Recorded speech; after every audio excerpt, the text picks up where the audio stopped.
Good evening, Prescott Valley, and welcome to the regular meeting of the Parks and Recreation Commission. I'd like to call the meeting to order. Welcome everybody here. And a roll call. Kathy is out sick, so we have a lovely lady that's taking her place this evening. Thank you. I'm going to do the titles. Chairperson Bill Pierce. Present. Vice Chairperson Scott Byron. Present. Secretary Kay Gorman. Here. Commissioner Zach Moss has not been able to attend tonight.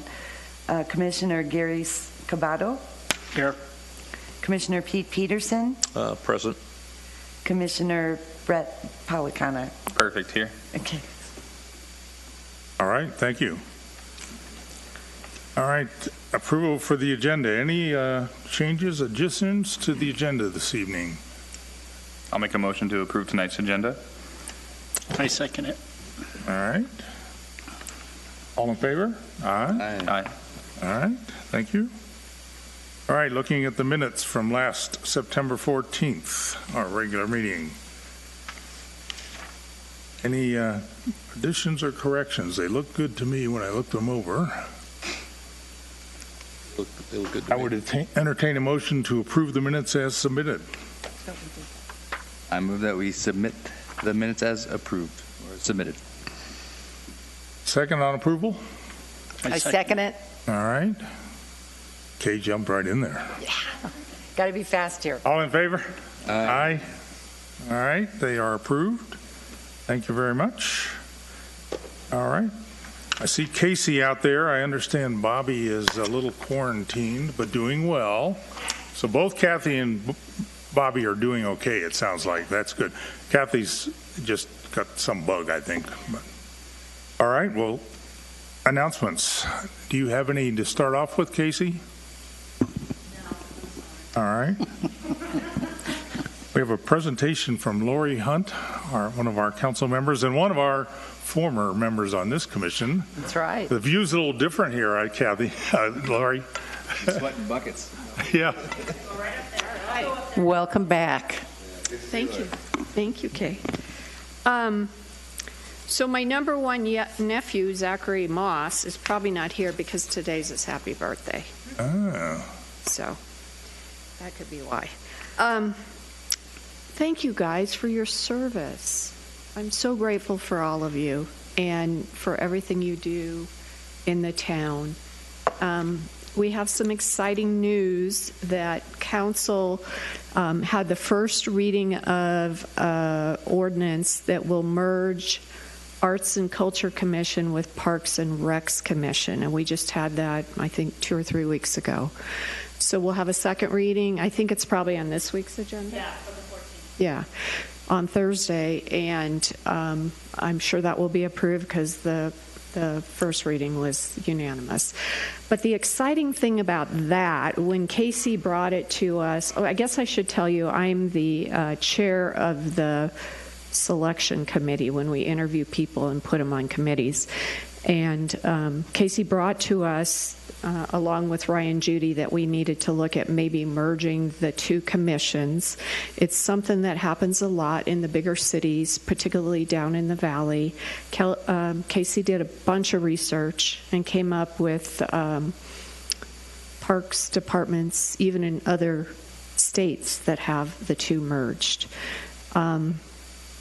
Your fellow arts commissioners were not as excited about merging with you all as Bill was when I spoke to him about you guys merging with them, but they've come around, I'm happy to say, and a lot of that is thanks to Casey.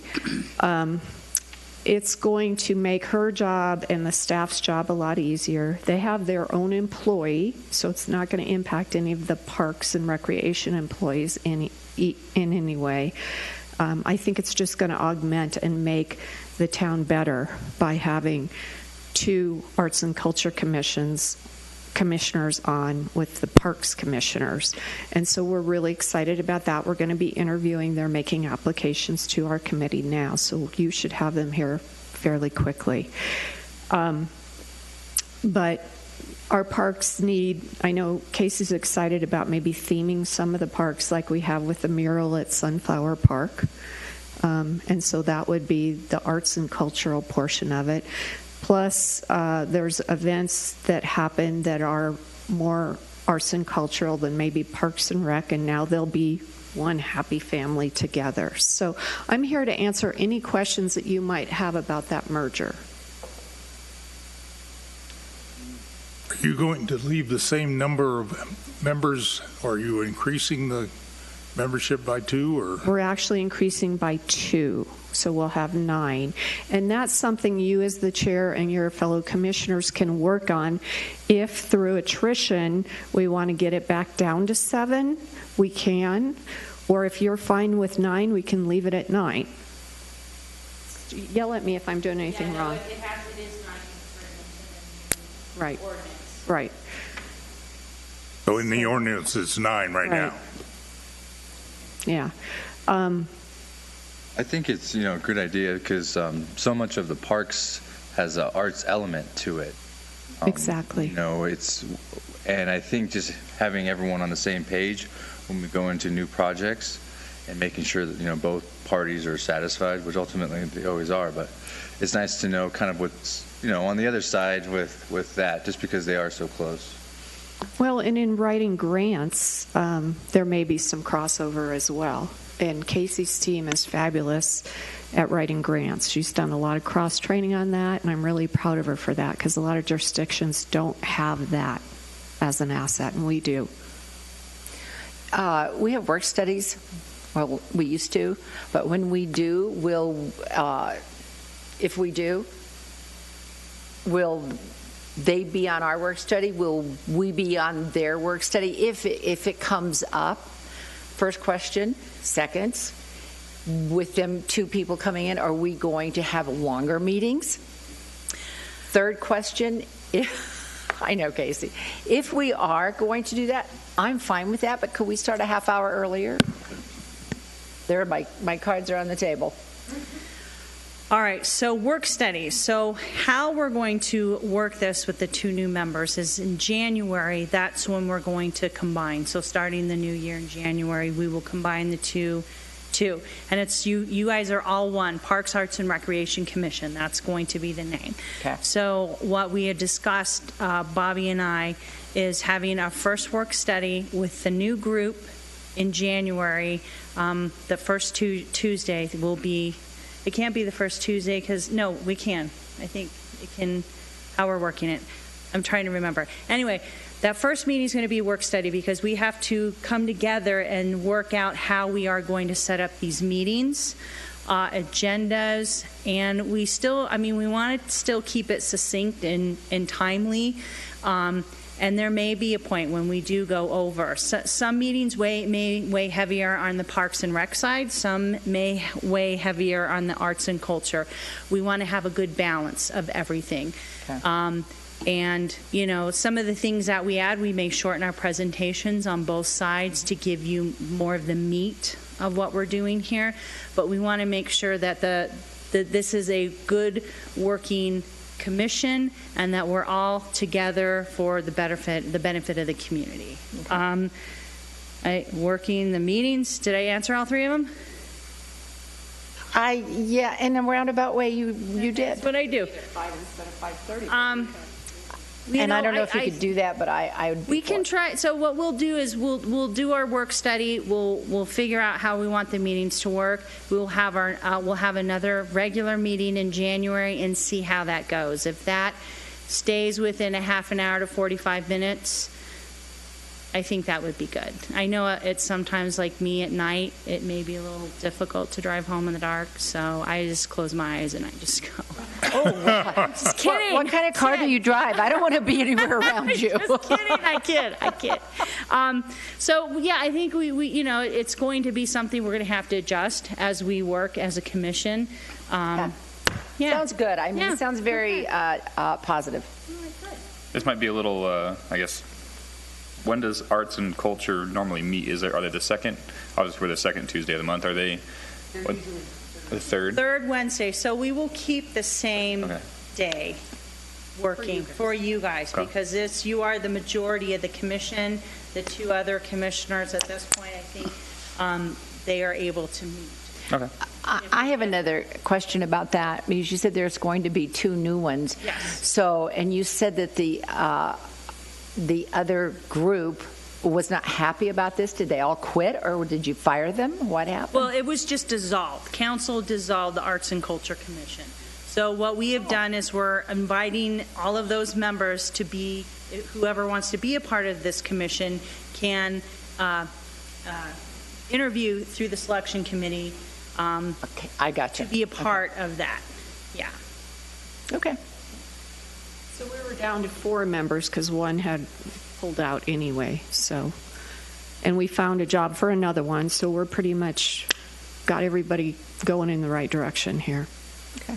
But we're really excited, especially when Casey's Department of Community Service became kind of a super agency with Arts and Culture and Parks and Rec and Library and everything under it. So it kind of made sense.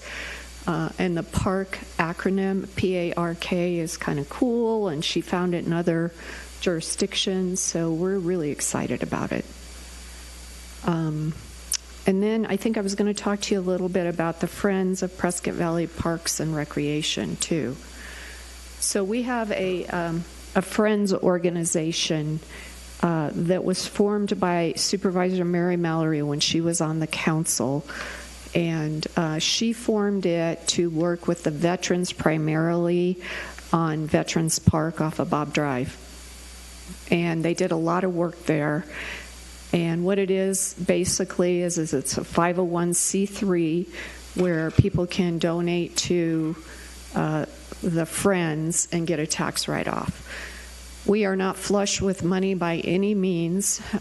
We have $8,000 that was given by our water guru here, John Munderloh, to be used in the Fane Park area, particularly on some equipment that was his dad's and is there at Fane Park now. So we would refurbish that and make it look good, and it would be a historic art piece, I guess we could say, cultural piece, with a little bit of extra money that we're talking with Casey on what we should use it for.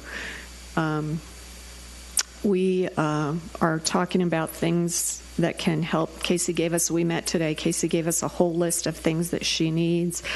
A pool cleaner for $5,000, a portable rock wall for $50,000, some banner holders, some brochure racks, things like that. Elise got to put down her Christmas list on our list that we reviewed today. And so our membership is Miles Kastner, who works for Desert Financial in the New Fries location, is our president. Trey Medlock, who is the owner of the Wranglers football team, is our vice chair. John Agan is our treasurer. Our secretary is Debbie Hernandez. And then board of directors are Mary Mallory, myself, Vince Moser, who's an insurance broker here in town, and Diane Moore, who is coming from the Arts and Culture Commission over to our foundation, so we still have a seat for her. But it is a 501c3. We have a great mission statement here that Casey helped us with, which is to provide ongoing support for parks, programming, education, arts and culture, and recreation for the enjoyment of all in the community. So when you're out and about, if you could direct people that want to make a donation to our way, and we'll come up with some sort of forms and whatnot to give you guys, they'll get a tax write-off. Every penny of it, there's no overhead. Every penny of it goes to the Parks Department. But we do need to have some expenditures, which we talked about. We want to invest in our staff by doing some maybe training and what have you that maybe the town hasn't budgeted for, that the Friends can pay for. We want to pay for whatever we can. We want to help upgrade the playground equipment. But like I said, we have about $9,500 in our treasury right now, and 8,000 of it is spoken for. So we're going to be doing some press releases. We're going to ask people to donate. We need $50,000 for the movable rock climbing wall, and I'm pretty much a beggar, so it's my goal to get that taken care of. So if any of you have any contacts that you'd like to give to me, if any of you hear of grants that come up that need a 501c3 to apply for, we have a couple of grant writers on our committee, and we're just going to roll up our sleeves and go to work and get some money for this foundation, well, not foundation, for this Friends group.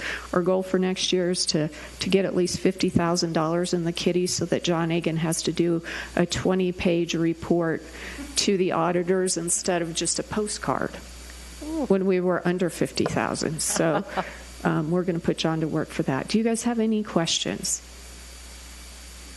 I've got a couple of comments for you, Lori.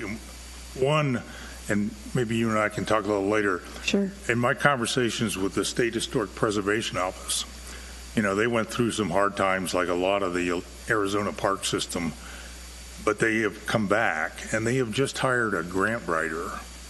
And she was very interested in the cultural resources that we had up here. So maybe you and I and she may get on a conference call or something. And sure. See and what or we can Casey do. too, probably. Yeah. And you or whoever. Yeah. Yeah, that would be fabulous. Other comment, I talked to Casey a little bit about this. When I saw that on the agenda, and when you and I had talked earlier, I started to kind of go through the town friends groups. And I just was helping out a little bit with the Prescott Valley Historical Society. Mm-hmm.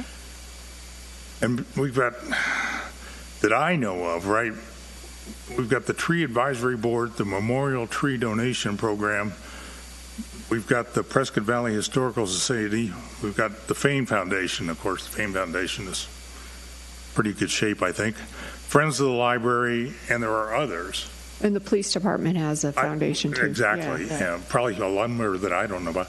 But some of them are in risk of coming apart at the seams. And we see this now because the older generation are the ones that used to support all that, and we're dying off. And a lot of the newer generation are not joining those types of organizations. So I guess my plea is we need to look at those and not let some go away that are important to the town. Right. And this Friends group is just kind of reorganizing. We had our kind of, when Mary had it, we were all running for election. It kind of went quiet for a little bit. And then in June, we had our first organizational meeting. I went around begging people to be on. Nobody told me no. We added 2 more new members today, and we're going to be rocking and rolling. So yeah, this is going to be good. Timing's good. Yep. And we have a wish list, and we're going to take care of it. So help me. You can add to that. Help me get.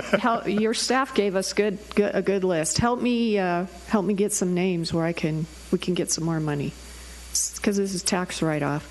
Thank you all again so much. I think most of you have my cell phone number. If you don't, I'll give you a card. Please reach out to me if you have anything with regard to the town. Also, one last thing, we're in the middle of updating our 2035 general plan. And if you haven't taken the 2 surveys yet, I am urging you to do that. They're on the town's website. If you text me, I can send them to you, but it's really, really important. The parks and recreation and Casey's department and the library are coming out real high in the survey already. Things like roads and water concerns are not coming out as that we need improvements. It's the same old stuff. So if we could have some happy people take those surveys, I sure would appreciate it. Happy people, okay. I have one more question. So starting in January, the Friends, Valley Parks and Rec, are also going to be Friends of the Arts and Cultural, because now we're all one, right? Right. And so our Friends includes arts and culture. Okay. Yeah, already does. So, okay. In fact, we are working on a grant with the Chamber. I think it's to that same historic group that he mentioned. Do you know? I don't know. Anyway, it's a $3,500 to $5,000 grant that Marnie is applying for, but she didn't have a foundation yet. So the Friends is applying with her to hold a Hispanic folkloric festival in October next year. So that will be culture and recreation both. Okay. Thank you very much, Lori. Thank you. If we had an opening, we'd have you back. I said if we had an opening, we'd have you back. It's going to be booming with people. All right. So I wanted to first, not sure why this slide is first, but introduce you to our new aquatics coordinator, Cecily Tharp. So a few words from Cecily. Hi, I'm Cecily. I was born and raised here in Prescott Valley, so I've pretty much been here my whole life. And I've worked at Mountain Valley Splash this will be my 6th year being there, and I've just moved my way up through it. I'm really passionate about the pool, and I've got to learn a lot of very valuable life skills, and I'm really excited to be on our community services team and improve the pool and all that stuff. Very good, yeah.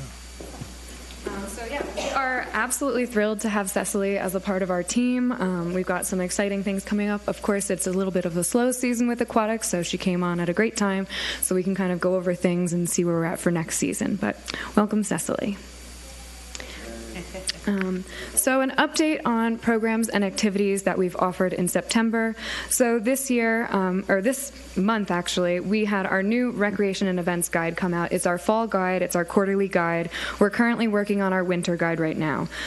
For September, we had a total of 11 activities. We had 30 sessions. Of those activities, we had 8 instructors. Our top program was the 50-plus total body conditioning, and it had 180 participants. And then you can see on the right, there's a picture of that total body conditioning class. They really have fun working out there. So participation by age, we had a total of 329 participants. 20.9% were 6 to 11 years old. 7.3 were 12 to 17 years old. 18 to 49 years old had 9.1%. And then our biggest demographic was obviously our 50 plus, and we had 62.7% of that total participation with the 50 plus group. So for aquatics in September, we did still run programs. We had 50-plus aerobics, aqua aerobics, Monday, Wednesday, Friday from 1:20 to 2 o'clock. We had 7 sessions with a total of 225 participants. So our last day was September 15th. We kind of cut out in the middle of September. We also were still able to continue lap swim on Tuesdays and Thursdays from 1 to 2 p.m. We had 5 sessions. We had a pretty low attendance due to it being in the afternoon. Typically, our lap swimmers like the early morning, but based on our staffing, we weren't able to accommodate that. But we had 9 attendees for that, and our last day was the 16th of September. We've also transitioned, since we had school back in session, we had the Bradshaw Mountain High School swim team. They come Monday through Friday, 2:30 to 5:30 p.m. So out of 78 total operating hours at the aquatics facility, we actually closed for only 6 this month due to weather. So that was pretty good. Fall softball. So we continued our fall softball, or started up our fall softball. We had 6 divisions that we offered: men's D2, D3, women's D1, co-ed D1, D2, and D3. So this year we added 4 teams in the women's division. We had 38 teams across the divisions with 10 players on each team, so you can do the math. We had 380 participants for fall softball, and that's really all we had going on with our athletics, in addition to our field rentals, which I'll get into a little bit later. Oh, right now. So of our athletic field and court rentals, we had 261 in the month of September, so it's a pretty high number. It's a breakdown of all of the different parks that we had rentals at. Mountain Valley Park was where we see the most of our rentals because we have the most of our fields there.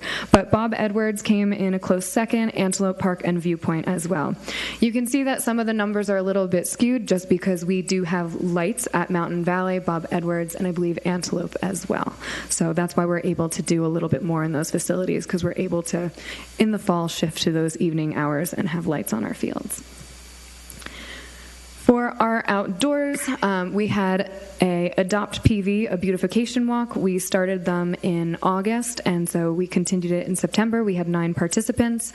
We picked up 6 bags of trash along the Lakeshore multi-use path, and we still have 21 parks available for adoption, 16 trails, and 37 pieces of artwork. So people can fill out applications to adopt parts of Prescott Valley's parks. On social media, we had 6,708 total Facebook reach. We had 26 new Facebook followers, which is pretty good for a month, almost one a day. We had 23 total Instagram reach, and 35 or 30, I don't know, new Instagram followers. Not sure where that number came from. And this was one of our top posts. It's from our Run for the Hill of It event.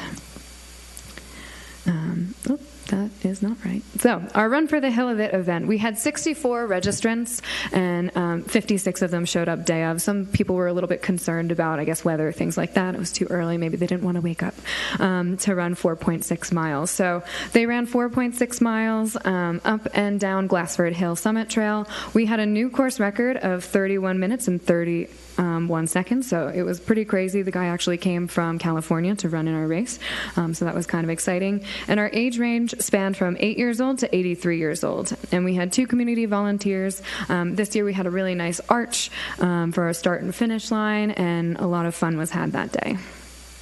Up and down? It's up and down, yes. So you have to run all the way to the top, and there is a station at the top with water and things like that, and along the way as well. But yeah, you have to still run back down. It's too bad they have to come back down. Yes, it is a nice view. But yeah, to get the 4.6 miles, it's up and back. But it was a really nice event. Speaking of events, we also have upcoming in October, October 29th, we have our Haunting on the Green. This year, we're kind of changing it up a little bit. We're going to have a mini haunted house. We're going to have pumpkin painting, a bike rodeo, which is kind of like a bike obstacle course that the police department is going to be putting on. We'll also have a costume contest from 7 o'clock to 8 o'clock. We're going to have inflatables. That'll be free, and so much more. But all of it's going to be free, just a fun, family-friendly event. And it's from 4 to 8 o'clock on Friday evening at the Civic Center. And then we're going to get into our park side of things. So the Mountain Valley restroom is now complete, and it's open to the public. So landscaping around the work zone is going to continue to take place. They took the fencing down, and the old pavilion restroom is going to be retrofitted to be more of a storage area. Okay, good deal. This is kind of the look of the Antelope spray pad. So it is mostly complete. Of course, I can't read that blue font. So it is kind of in the ending phases. So we're going to be finishing up with the Antelope spray pad. All of the spray pads are actually now closed for the season, and we'll be picking them back up the beginning of April. So we close them for the season.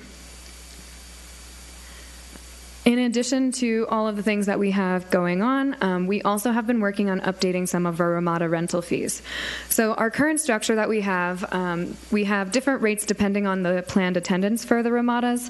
We have resident fees and non-resident fees, and they're offered in a full day or a half day, so either 4 days or 4 hours or more than 4 hours.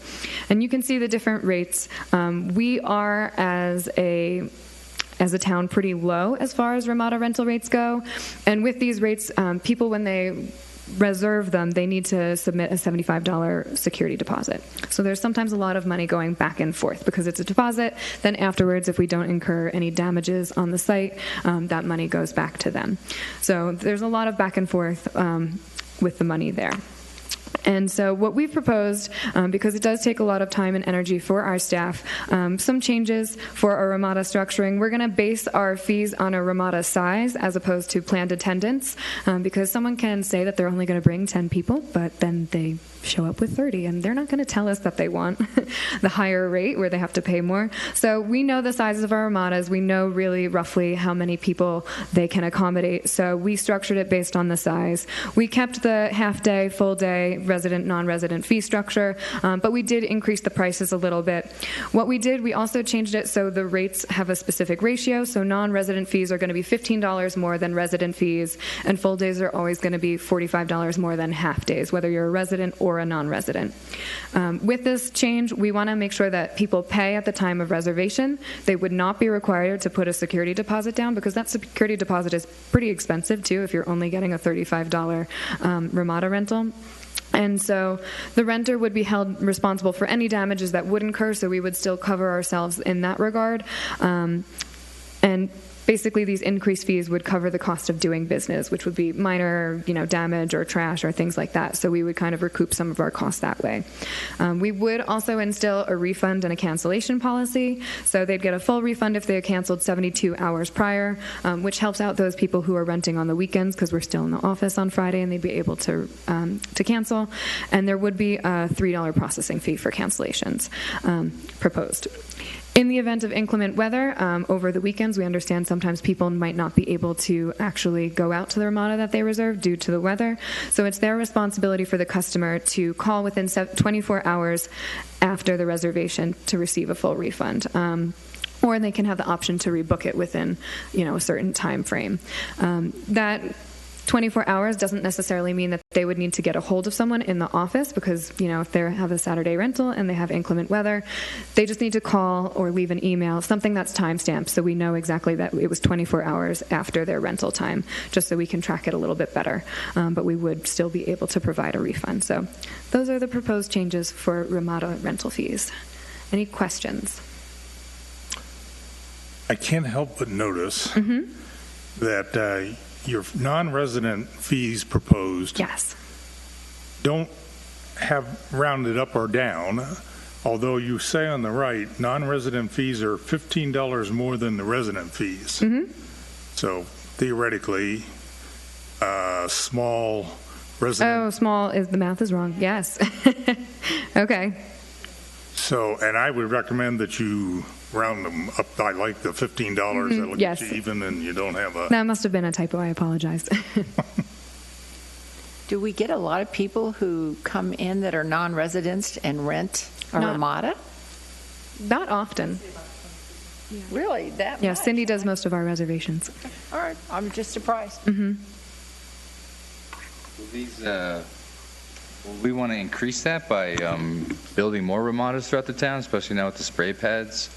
Want to bring Ramadas to those locations? Potentially. I mean, the Bob Edwards spray Ramada has been extremely successful after we've gotten the spray pad in that area. Everyone seems to want it, right, Cindy? Yeah. And we would love to get larger Ramadas as well. A lot of our Ramadas are kind of in that small or medium category. We don't have many that are large, so that's something we could work on as well to accommodate bigger events and things like that, because really the pavilion is our largest Ramada area. And it's just during the summertime? I would say it's probably spring, summer, and fall. Yeah. Oh, great. So, This year, people were very anxious to get out after last. yes. Gosh, yes. Any other questions? No? Okay. I agree with Scotty that more Ramadas would be great, and a number of ones. The one on Sunflower, there's still concrete slabs there, but there's no sheet there. Oh, okay. Okay. The one that we're going to focus on next year is that when I first saw that park, I was like, oh, this is awful. So next year, 22, 23, that will be one park that is going to be a focus of our capital improvement fund. Okay. Thank you very much. Thank you so much. Thank you. All right, we got the rundown there. Skip some stuff. Yes, All right, any other items? We're all covered there? Okay. Chairperson's report. I notice on the tree advisory board, there's 3 memorial trees planted. Zach's not here. I don't know anything about that. Brett? Don't know. That's a weakness. I've got to catch up on that tree advisory board. I just don't have enough information there on that. The memorial trees. What's that? We've got a slide on it. Oh, there it is. All right. So there were 2 at the Urban Forest, 1 at Antelope, and 1 shown here that was planted at the Civic Center to remember the fallen PVPD officer Garrett Shook. All right. And knowing Bobby, he's got the watering set on those, so that's good. Yes, yes. The only other comments I would make as far as the chairperson's report, I was thinking about this arts and culture, and Gary may see this as well, but I have a broader look at cultural resources here in town. And when I made a list, and I know I'm short on them.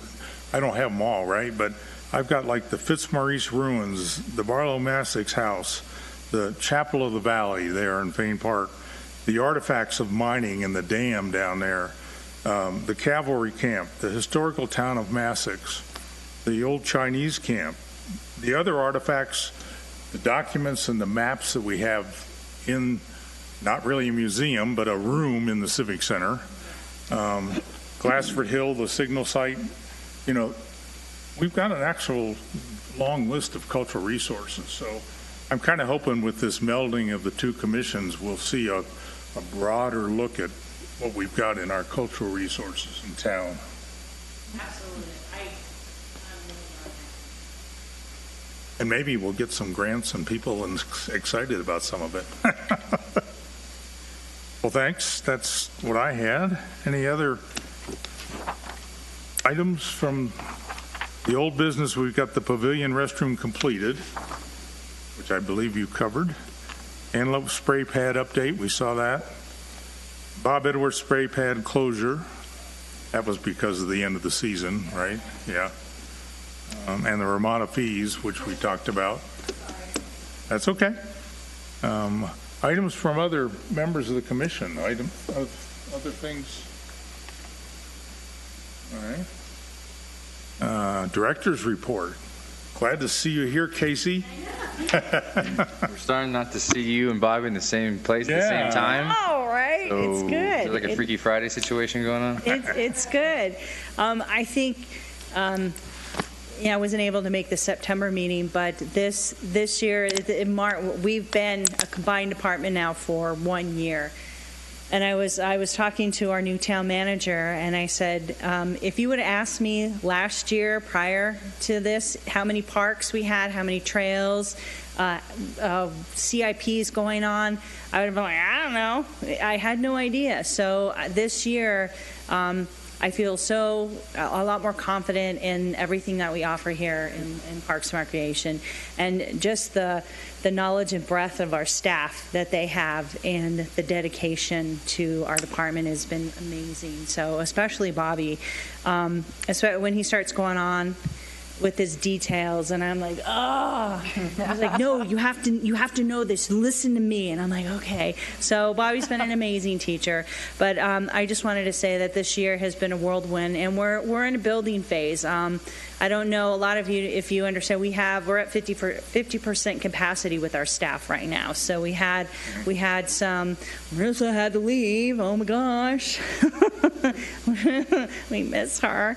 Our athletics coordinator, Jordan Sanchez, got an amazing job back in his old town in California. So he left us. We tried to chain him to the desk, but that didn't work out. And then our volunteer coordinator also got an amazing opportunity in Oregon. So Elise, so she's not overwhelmed, and really all of us, we're going to bring on staff slowly, and we have a training regimen that we're going to start doing. So we're back in a building phase again. And I have all the confidence in the world with our current leadership with Elise and Bobby that we're really going to start building momentum again. So it was a little tough for us the last couple of weeks, and we have kind of, scaled back. We were going to do the turkey toss in, I think, November. See, I always forget, December, November. Turkeys, well, we have turkeys in Christmas. And so we canceled that event just because we just don't have the staff resources right now. Okay. So we're spread thin, but we're small and mighty, and we'll power through this. But that's really everything else. And of course, the whole merge, I am very excited, Bill, what you brought up, all of our cultural resources. We actually do have a lot. And we have an amazing grant writer that the town uses, Melody Reisendorf. I think I can never pronounce her last name, so I'm sorry, Melody, if you're listening, that I've ruined your name.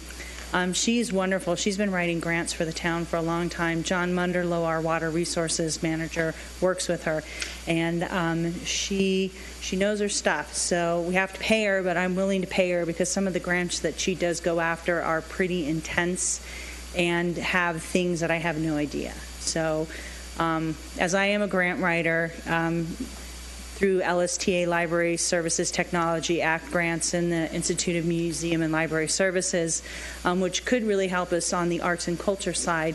I know those like the back of my hand, but Melody could really help out with some of those government grants that really want weird things. So I think that's it. Any questions? No? All right. Well, thank you, Commissioners. We appreciate you. Well, thank you. Thank you. We appreciate you, and we're glad you're here. Yeah, maybe I'll talk with you. Maybe I can get a meeting with Melody, and we can look on the park side of some of that. She does that. She's amazing. You know, as Gary said, Gary reminded me that his former job, he had a budget of $88 million. So I think we're still struggling to get enough funding for Parks, Rec, Arts, and Culture.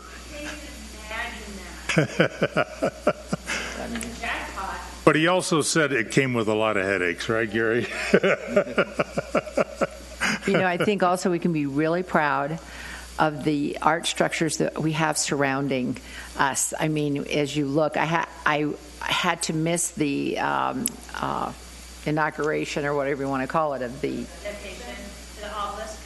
and so because I was out of town, but so I had to stop, and I've told everybody, I said, you have to pull in and park your car, and you have to go up and read and look at each side of it. It's really I don't know if amazing is the right word, but it was just more than I expected that it would be. And then there's, I mean, as you go all around our wonderful civic center and library and everything, we have our arts culture, and I'm just very proud that we have that. So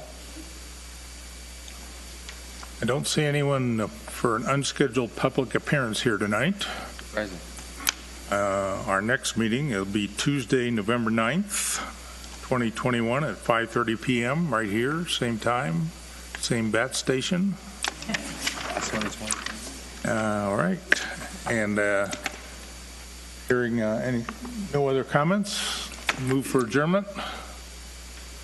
Be adjourned. I second it. So moved. Thank you. Got you sleep.